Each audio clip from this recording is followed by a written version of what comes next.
This video is about definite integrals. In previous videos, I had showed how to find formulas for indefinite integrals. The difference here is with definite integrals, we'll be able to evaluate them and get actual numbers. In each of these cases, there are going to be what are called limits to the integration. Our limits will tell us a starting point and an ending point for the accumulation of area under a curve. The first one is the function f of x equals 0. So that's just going to be a horizontal line.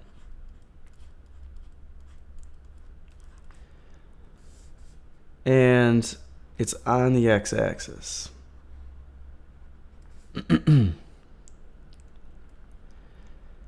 Problem asks us to find the exact area under the curve from x equals 0 to x equals 4. So I may wish to just mark those limits on the graph from x equals 0 to x equals 4. Want to know how much area is underneath that curve. Okay, so now let's go through the steps of setting up symbolically what we're about to do. We want to take an integral of a function with respect to the variable x. And we also need some limits now. We're going to go from a to b. A is the starting point of the adding up of the area, and b is the ending point. Okay, so we're going to go from a to b and just see how much area is under that blue curve. Answer is going to be 0 for this one, so it's an easy one. But let's go ahead and write in what the function is. 0 dx. And now let's put numbers in for our limits. We're starting with x equals 0, and we're going to x equals 4. So this is actually the way that we would write this particular definite integral. And we can see from the graph that the answer is just 0 because there's no area contained between the curve and the x-axis.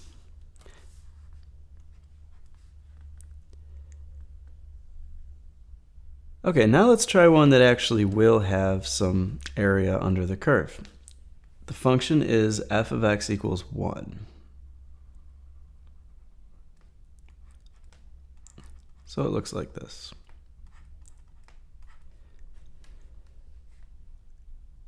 All right, let's set it up.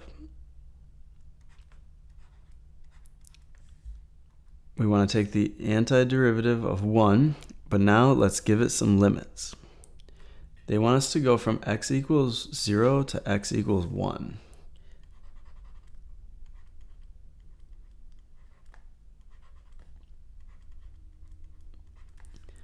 Okay, so let's write those in. Okay, and now all we have to do visually is just figure out what the area actually is between those limits. It's just one box, which is one square unit, and so that's going to actually be our answer here. And that's a definite integral. Try the third one here for yourself. Okay, and the third one, we're going to use that same function, f of x equals 1. So we'll set it up like this.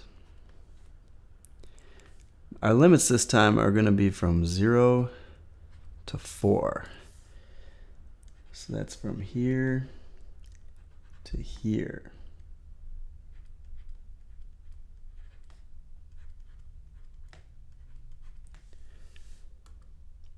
All right, and we just want to figure out how many square units do we have underneath the curve.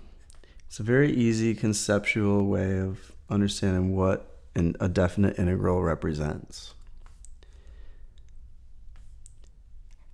I see 4 square units, and so that's our answer.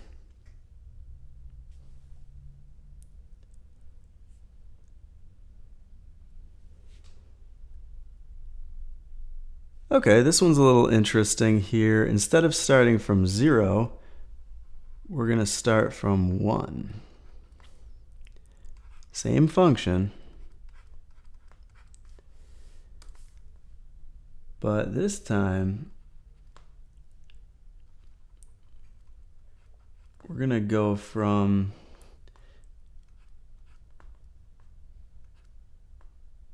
x equals 1 to x equals 4. So the area we get now,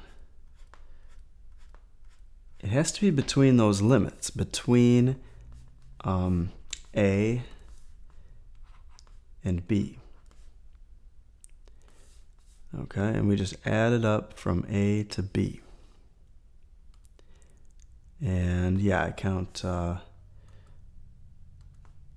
3 boxes this time. So let's put our limits in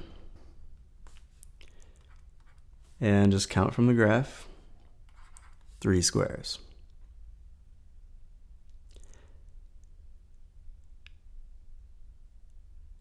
All right, so you might notice here that for horizontal functions, there's a certain formula, a geometry formula that would be really useful here. The geometry formula that's useful is base times height. It's a rectangle formula. And that is one formula we can use to find a definite integral when the function is horizontal like this. Just use a equals b times h, base times height. I bring that up because in the next problem, we can see that our function is not horizontal. It's f of x equals x. So now we have this. But we're asked to get the area under the curve from x equals 0 to x equals 4 now. All right. So let's set it up as a formula. We're going to integrate the function x with respect to the x-axis here. And we're going to go from 0 to 4. This time, the formula of base times height wouldn't work. We need a different geometry formula. What formula comes to mind here?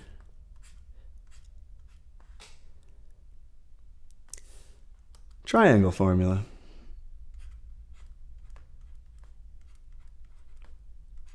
One half base times height. All right, so let's go ahead and plug in what we can here. Let's see, we'll have 1/2 times a base of 4 times a height of 4. That'll bring us to an area of 8. And that's the answer. Let's try another one here. Same function. F of x equals x. This time we're asked to go from 2 to 4.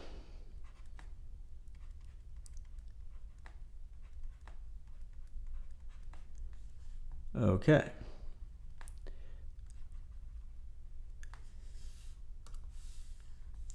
Let's set it up symbolically. Limits are from 2 to 4. And now we have a little bit different geometry formula for this situation. It's not a rectangle or a triangle. It is a trapezoid, which has the formula base 1 plus base 2 divided by 2 times the height. Now, if you remember from geometry way back here, the bases are the two different size ends here. B1 can be this shorter end, and then B2 can be the taller end. And then the height of the trapezoid is this separation between those bases. And so that would be the understanding that I'm going to use to calculate this. So we need to know how tall this one is. That's going to be 2. So let's do 2 plus, this one's got a height of 4. Those are the two bases. Okay. We'll average them as part of the formula. And then just multiply by that height of 2. All right, so what does it come out to? 6.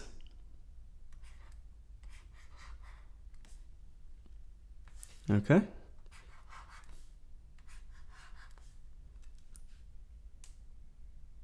Great, so a lot of these definite integrals can be calculated just by simple geometry formulas. But as we'll see in the next problem, they can't all be calculated that way.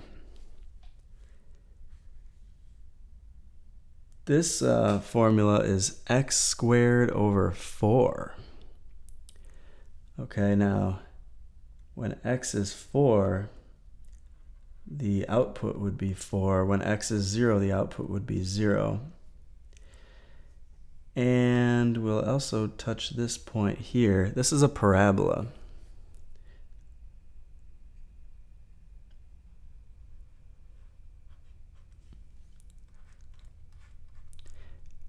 And it doesn't have a shape that's made up of lines. It's got a curve.